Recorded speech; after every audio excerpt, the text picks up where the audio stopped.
আমার হাজব্যান্ডের first time ড্রাইভিংয়ের 13 ঘন্টা এই মলে এসে শেষ হয়েছিল। 2025 উপলক্ষে এই মলটিও সুন্দর করে সাজানো হয়েছিল। নিউ ইয়ারের জন্য মোটামুটি সবগুলো মল, সবগুলো প্লেসই হালকা পাতলা হলেও সাজানো হয়ে থাকে।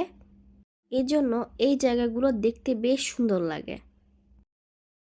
যাই হোক, অনেকক্ষণ ঘোরাঘুরির পরে আমাদের বেশ ক্ষুধা লেগে গিয়েছিল।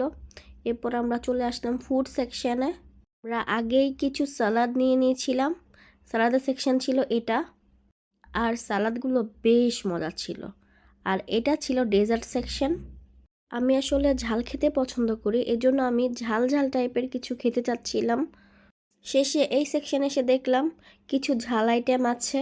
সেকশন থেকে মোটামুটি 3 ধরনের স্যান্ডউইচ নিয়েছিলাম আমরা ট্রাই করার জন্য, বাট স্যান্ডউইচগুলো একদমই ভালো ছিল না।